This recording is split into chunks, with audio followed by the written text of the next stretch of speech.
Aló, aló, aló, aló. Ahora no. Sí, bueno. Bueno, pues buenos días. ¿Qué tal estamos? ¿Estamos bien? Bueno, somos pocos hoy, pero estamos bien, ¿no? Estamos con nuestro Señor. Falta Maciel, eso es, Maciel. Y bueno, damos la bienvenida a todos, la bienvenida también a los que estáis conectados por YouTube. Algunos de los miembros de esta iglesia que estáis de vacaciones y sabemos que estáis conectados ahora también. Os damos los buenos días. Que disfrutéis mucho en vuestras vacaciones. Y yo la verdad que personalmente en este momento, como hemos estado aquí orando, me he sentido bien. Y me he sentido bien por el hecho de que la presencia de Dios está en medio de nosotros. Yo no sé si es algo colectivo, yo imagino que sí. ¿No? Donde hemos podido ver una vez más que Dios está con nosotros. Y eso es lo único que nos tiene que animar y lo único que nos tiene que motivar. Que saber que en medio de todas las situaciones que podamos vivir, da igual la situación que sea, Cristo está con su pueblo, está con nosotros, ¿no? Y el deseo en esta mañana de todos los que estamos aquí, o de casi todos los que estamos aquí, es poder aprender un poco más de su palabra y poder recibir algo de parte de Dios. A veces suena un poco repetitivo, pero es una realidad, ¿no? Para eso nos juntamos, para ser instruidos en la palabra del Señor, aprender más de la palabra de Dios y poder estar en comunión juntos los cristianos, porque es algo precioso y es algo que establecido por el Señor y algo que necesitamos, ¿no? La comunión, el vernos, el hablarnos, el estar unos con otros, es algo que es imprescindible en la iglesia. Hay muchas personas que buscan pastores virtuales, enseñanzas en internet y bueno, y está bien que podamos escuchar enseñanzas en internet, pero el hombre y la mujer cristiana debe de congregarse.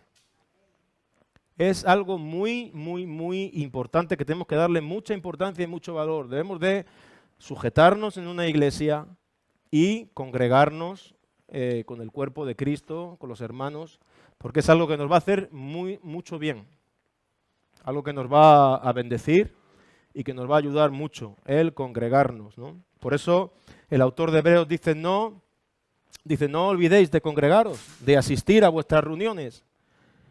Es importante, ¿no? Que haya este esfuerzo de realmente ir a la iglesia, ir a la reunión, que nos vean, ver a los hermanos, ser edificados, ¿verdad? A veces una palabra basta. ¿Os acordáis cuando le dijeron eso a Jesús?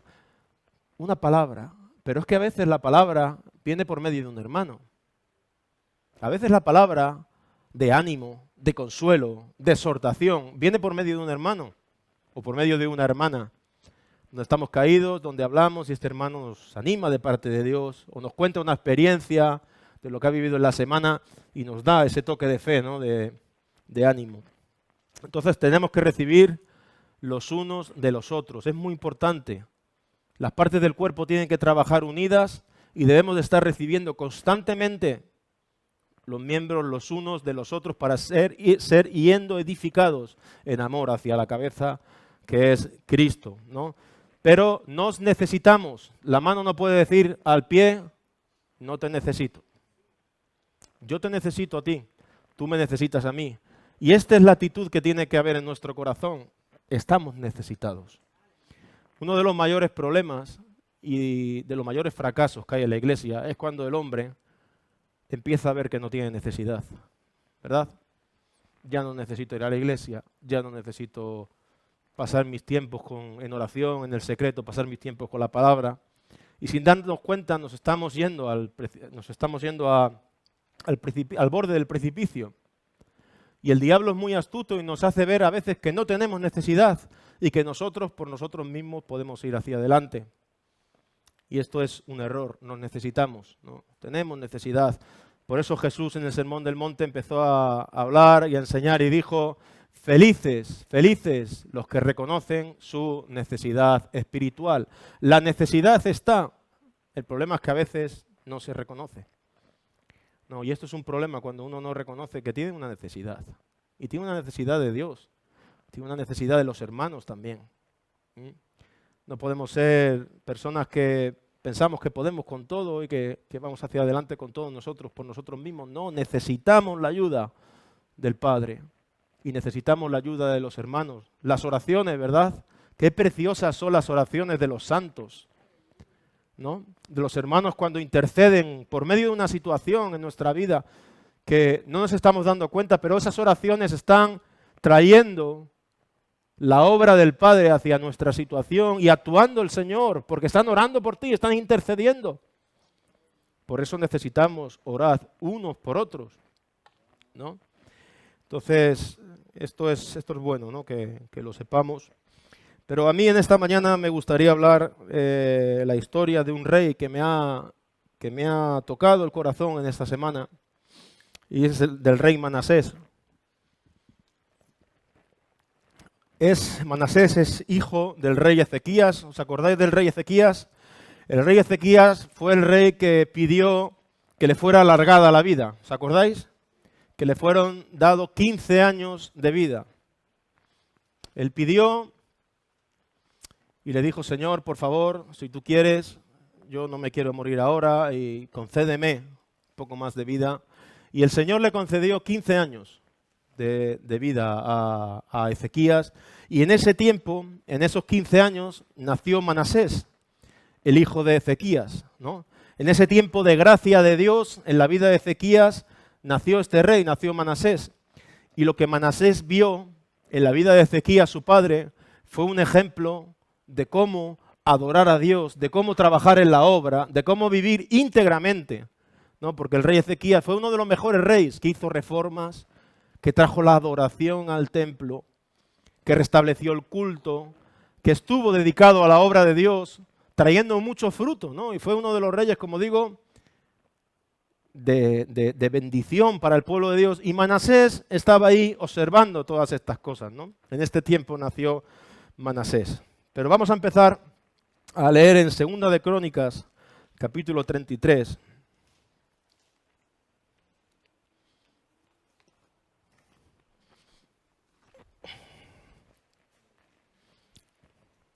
Capítulo 33, versículo 1. Segunda de Crónicas 33, versículo 1.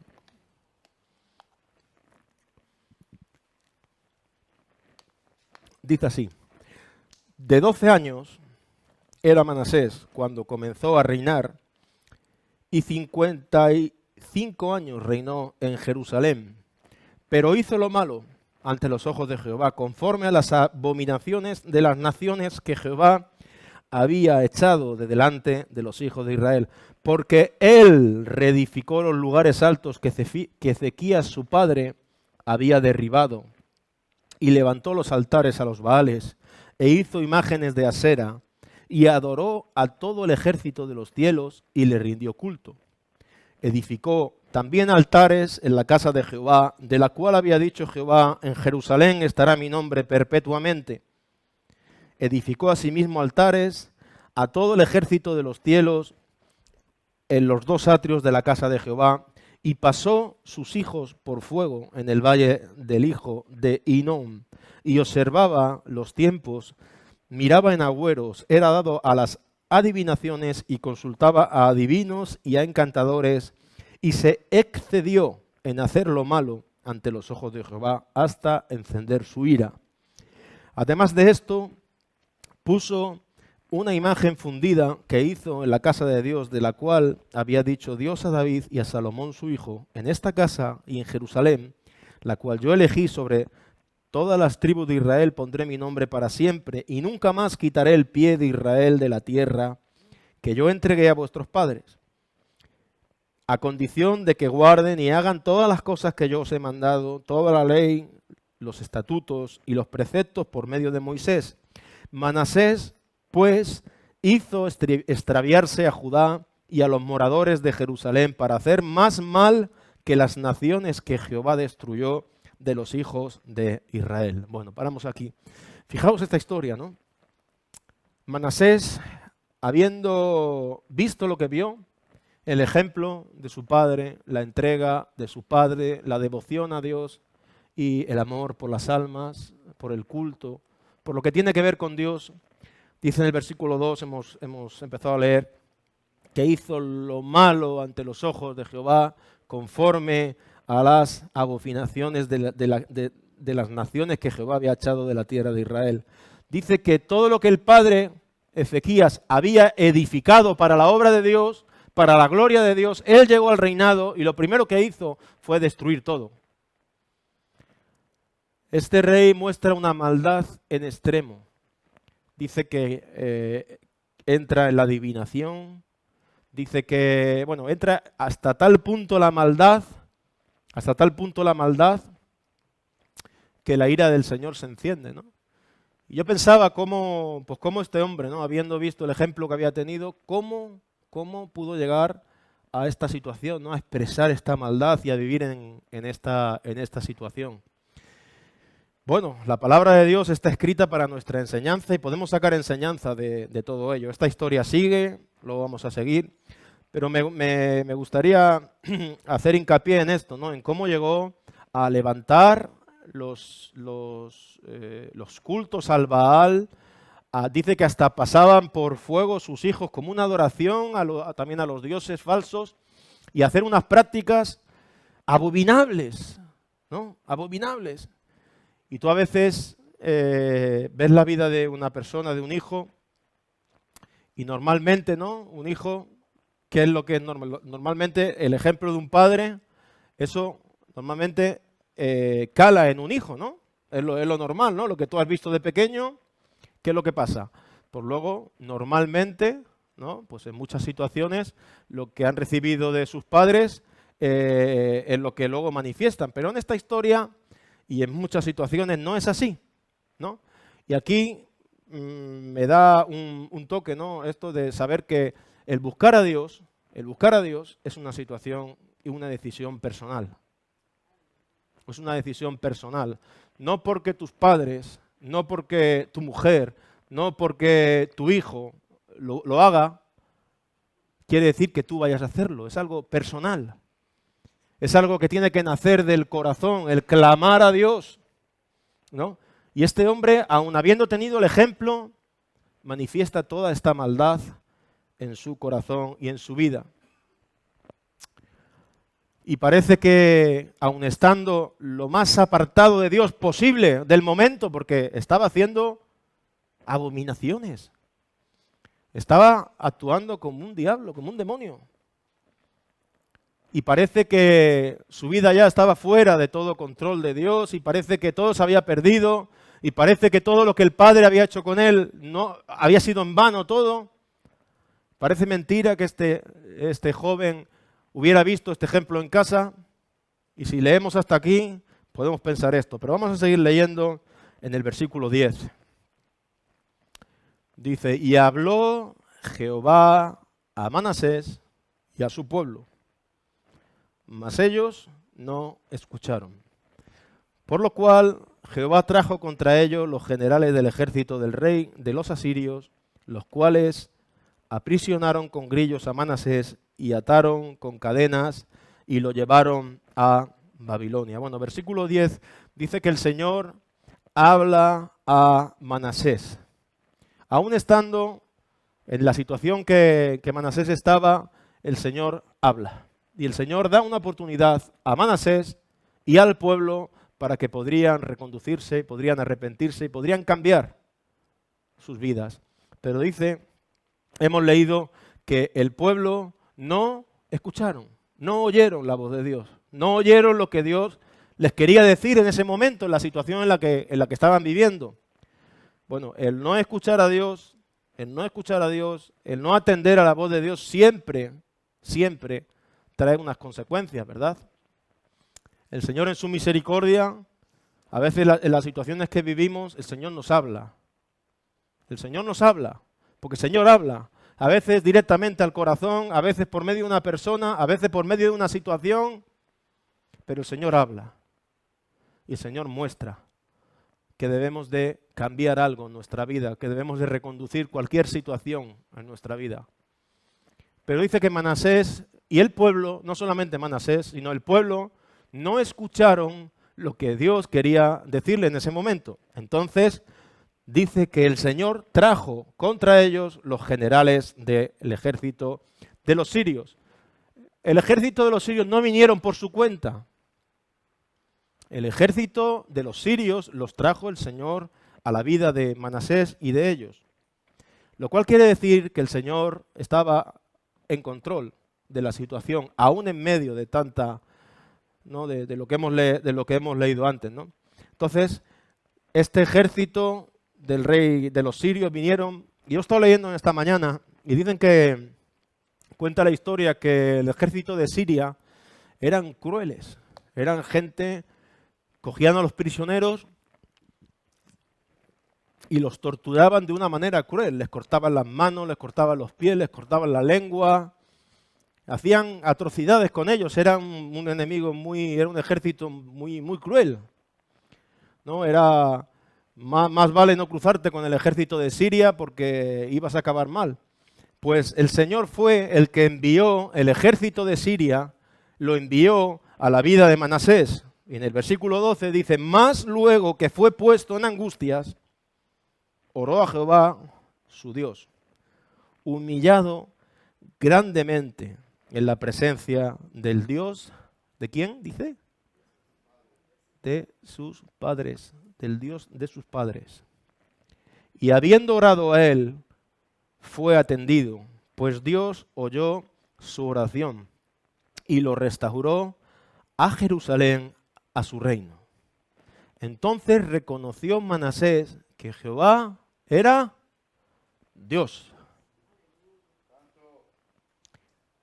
Manasés fue puesto en angustias. Fue puesto en angustias. Y dice que estando en angustias, oró al Señor humillado grandemente. Y esta palabra humillado grandemente tiene que ver con quebrantado, tiene que ver con roto, tiene que ver con todo el corazón, tiene que ver... En esta situación, este hombre pudo responder. Pudo responder de todo corazón. Y pudo buscar, ¿no? Y hace este épice, ¿no? Que dice que al Dios de sus padres, ¿no? Dice que oró humillado en la presencia, dice que habiendo orado a él, fue atendido, pues Dios oyó su oración y lo restauró a Jerusalén, ¿no? Y aquí podemos aprender que no importa la situación donde puedas estar metido. No importa la situación por la que puedas estar pasando, ni lo lejos que hayas ido en tu maldad.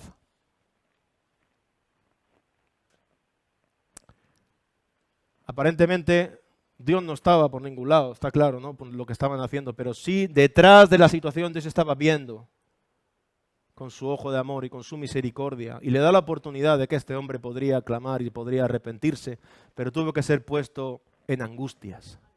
Tuvo que ser puesto en esta situación donde le llevó a clamar al Señor de todo corazón. Y dice que él se dio cuenta, Manasés se dio cuenta, dice que él reconoció que Jehová era Dios. Ahora sí, personalmente, Manasés tiene un encuentro con el Señor.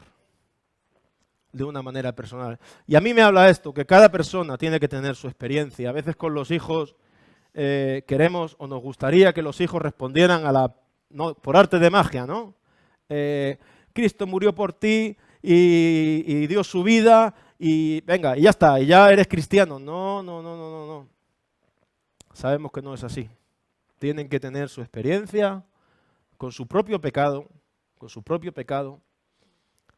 sus situaciones. A veces vemos que gente querida o que nuestros hijos o que parece que se alejan, pero Dios está en control, ¿no? Dios está en control, ¿no? Y Manasés necesitó ser puesto en angustia, tener su propia experiencia, su propia situación para reconocer que el Señor era Dios y tener un encuentro con Él y recibir esta restauración. Este hombre doblegó su corazón hasta tal punto que agradó a Dios y dice que Dios lo restableció en el reino, estando en la situación en la que él estaba. Esto va contra todo pronóstico, ¿no? Como Dios hace las cosas en nuestra vida. Si sería nosotros quien tenemos que juzgar esta situación, seguramente le cortaríamos la cabeza a Manasés en un momento, ¿eh? ¡Pecador! ¡Sinvergüenza! Pero el Señor lo pone en angustias, lo pone en una situación donde podría arrepentirse y clamar al Señor. Entonces, sembremos, invirtamos tiempo con la gente. Dice al Dios de sus padres, nombra a sus padres, ¿no? Entonces, dice que, he buscado un versículo, un proverbio, no hace falta, yo lo leo, dice, instruye al hijo en su camino y cuando sea viejo no se apartará de él. Lo que Manasés había escuchado en su vida, lo que él había visto, en el momento no tuvo efecto, pero en un momento de su vida, sí, porque ¿por qué clamó al Dios de sus padres? ¿Por qué clamó al Dios de sus padres? Porque sabía que Dios estaba ahí para ayudarle. Entonces, yo sé que el trabajo en el Señor no es en vano. Sembremos la palabra de Dios, sembremos el Evangelio, hablemos la palabra por la mañana, por la noche y transmitamos todo lo que Dios pone en nuestros corazones a nuestros hijos, porque en su debido momento habrá ese encuentro con el Dios verdadero. Pero la gente necesita tener sus propias experiencias.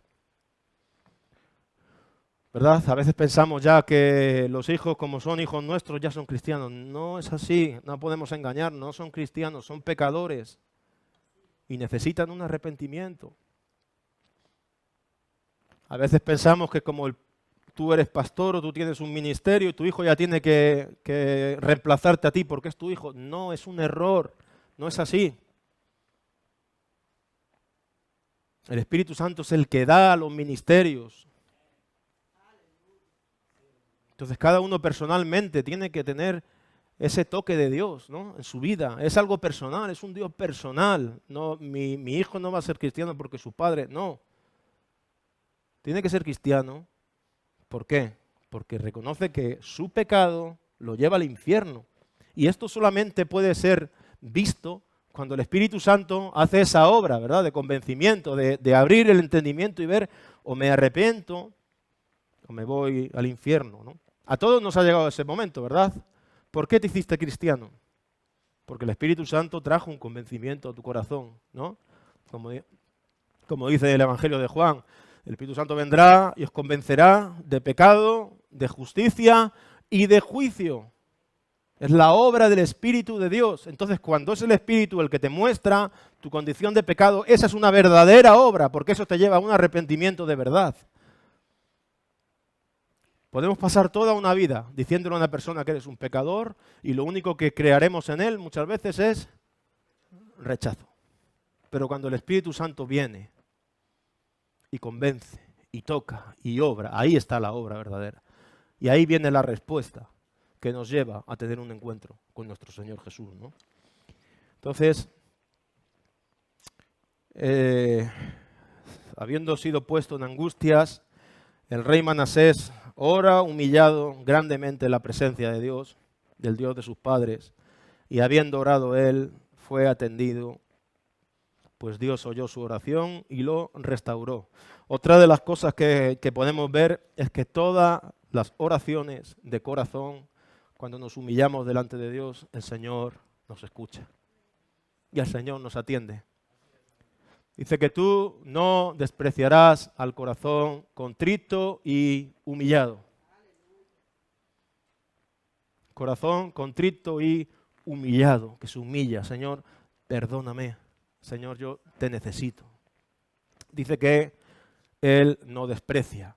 Es más, hay otro versículo que dice que yo habito, diciendo el Señor, yo habito en la santidad y con el quebrantado y humilde de corazón.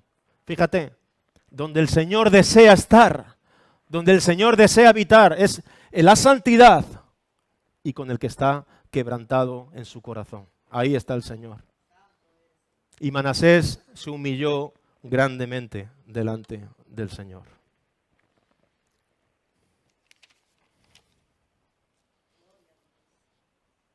Segunda de Timoteo, capítulo 1.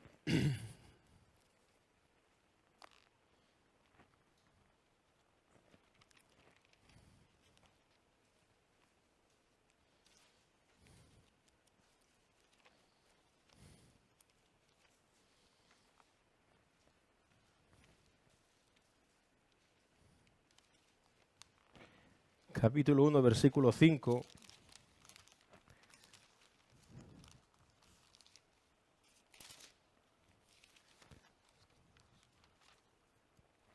Segunda de Timoteo, capítulo 1, versículo 5. Dice así: trayendo a la memoria la fe no fingida que hay en ti, la cual habitó primero en tu abuela Loida y en tu madre Eunice, y estoy seguro que en ti también. Por lo cual te aconsejo que avives el fuego del don de Dios que está en ti por la disposición de mis manos. Porque no nos ha dado Dios espíritu de cobardía, sino de poder, de amor y de dominio propio. Bueno, dice que trayendo a la memoria la fe no fingida que hay en ti. No le estaba diciendo Pablo a Timoteo. La fe que hay en ti es una fe genuina, es una fe verdadera, dice, la cual primero habitó en tu madre y habitó en tu abuela Loida y en tu madre Eunice. Estas personas, su abuela y su madre, tuvieron una fe no fingida, una fe sincera, una fe de Jesús, una fe limpia, y esto es lo que Pablo dice que traía a la memoria, ¿no? Entonces, seamos testimonio para nuestros hijos, para la gente que está a nuestro alrededor, ¿no? Y eso es lo que venía a su memoria, que lo que su madre y su abuela tenían en su vida era algo de verdad, era algo real, era algo verdadero. Bueno,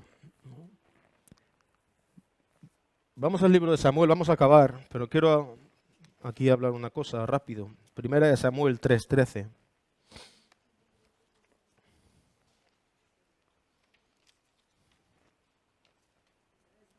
Primera de Samuel 3:13.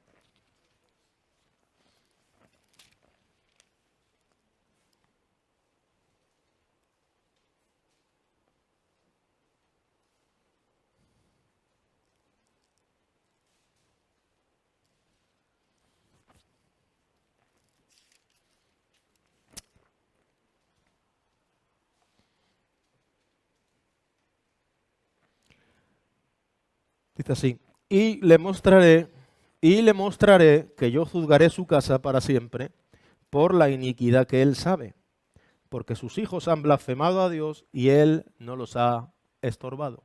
Bueno, está hablando de Elí, ¿no? ¿Os acordáis de la historia de Elí, que tenía estos dos hijos que blasfemaban en el templo y jugaban con las cosas de Dios? Y el padre sabía, y el padre no estaba estorbando esta situación, ¿no?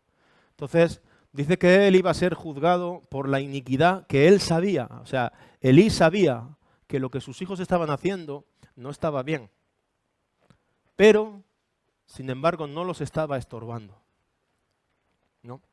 Entonces, una de las responsabilidades de los padres, y en medio de la obra también, esto no solamente con los hijos, a veces tenemos personas en la iglesia alrededor que sabemos que no están haciendo bien y no los estorbamos, y no estamos obrando conforme a la verdad, ¿no? Porque debemos de ser personas, los cristianos, que estorbamos lo que no es de Dios, que no permitimos, ¿no? Que no permitimos la maldad en medio de nosotros, que estamos siempre vigilantes en esa parte, ¿no?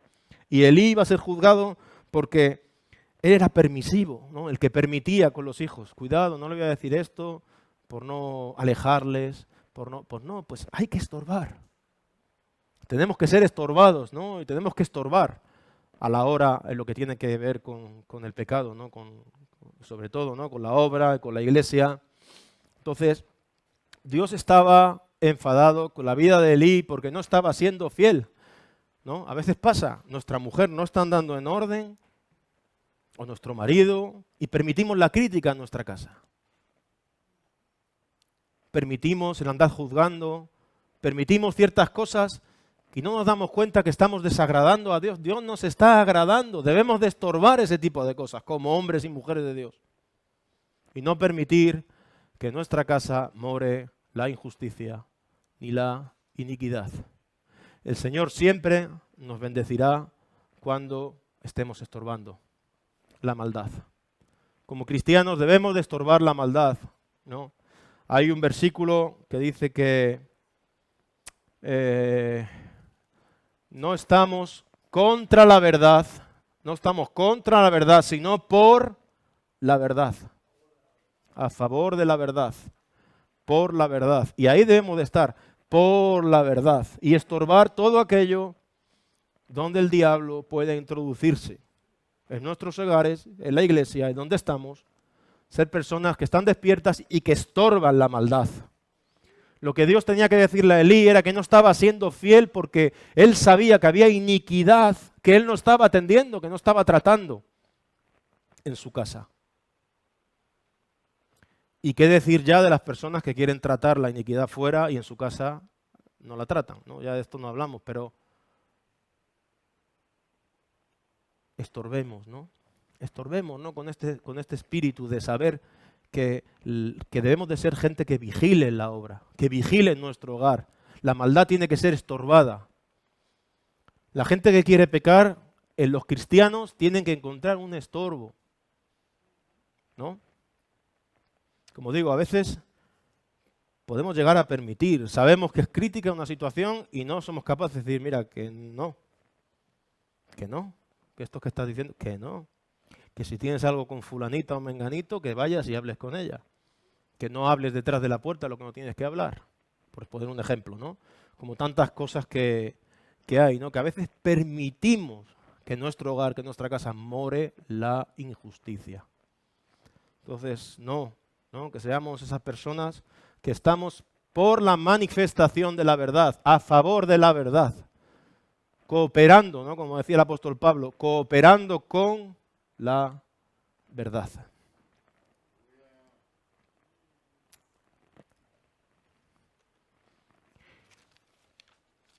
Sabemos que cuando hay, bueno, pues como dice Pablo en 1 Corintios 15:58, ¿no? Que todo el trabajo en el Señor, todo el trabajo en la obra del Señor, ¿qué dice? No es en vano. No es en vano. Sembremos, actuemos, hagamos en la obra del Señor, en unión con el Señor, ¿no? Como dice otra versión, sabiendo que no es en vano, ¿no? Que el Señor va a actuar en su momento. Entonces yo es lo que tenía esta mañana para vosotros, ¿no? Que podamos no ser esas personas que cooperamos con la verdad, ¿no? Vigilantes. Y bueno, pues el trabajo que Ezequías, ¿no? Lo que Ezequías sembró en su hijo tarde, pero dio su fruto, ¿no? ¿No? Sí, en el tiempo y en el momento de Dios, las Biblias, pues lo que hemos leído esta mañana, nos deja ver que sí, pues bueno, pues que este hombre pudo ser restaurado, ¿no? Entonces, nuestra parte como cristianos siempre es sumar en la obra de Dios, como digo, y cooperar con la verdad y no ser partícipes, ¿no? No ser partícipes de aquellas cosas que sabemos que no son correctas, ¿no? Y acabo ya en Efesios, un último versículo, Efesios.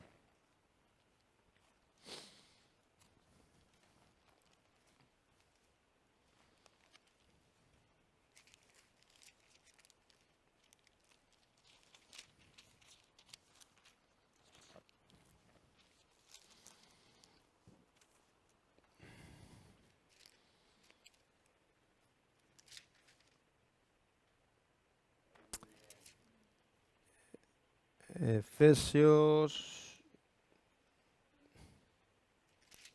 5:10 dice, comprobando lo que es agradable al Señor, y no participéis en las obras infructuosas de las tinieblas, sino más bien reprenderlas. Bueno, estamos hablando, ¿no? No participar en las obras de las tinieblas, sino más bien reprenderlas, ponerlas a la luz. Porque vergonzoso es hablar de lo que ellos hacen en secreto.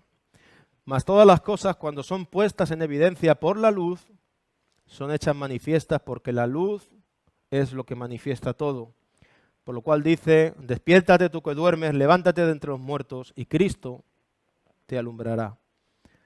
Mirad, pues con diligencia como andéis, no como necios, sino como sabios, aprovechando bien el tiempo, porque los días son malos. Por tanto, no seáis insensatos, sino entendidos de cuál sea la voluntad del Señor. No os embriaguéis con vino, en la cual hay disolución.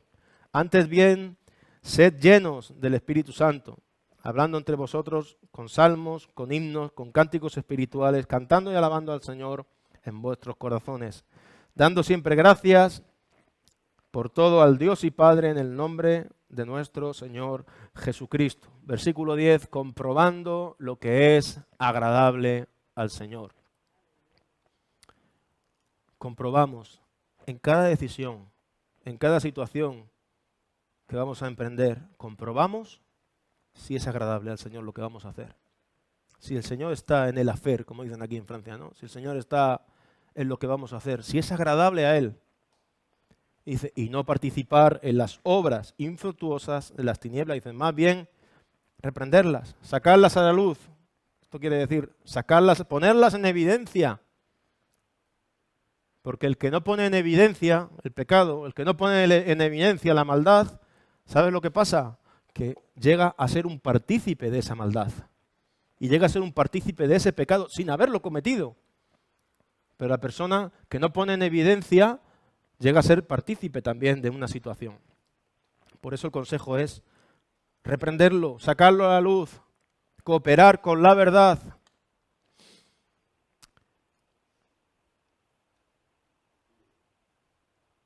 Y versículo 18, acabo, no os embriaguéis con vino, en lo cual hay disolución, antes bien sed llenos del Espíritu Santo, ¿no? Este es el consejo que Pablo da a los efesios, ¿no? Qué buen consejo. Busca ser lleno de Dios. Llénate de Dios. Llénate del Espíritu Santo para que puedas ejercer la tarea que el Señor te ha encomendado con excelencia. Llénate del Espíritu de Dios. Busca ser ungido por el Espíritu Santo en tu vida y cooperemos con la verdad. ¿Vale? Bueno, que Dios los bendiga.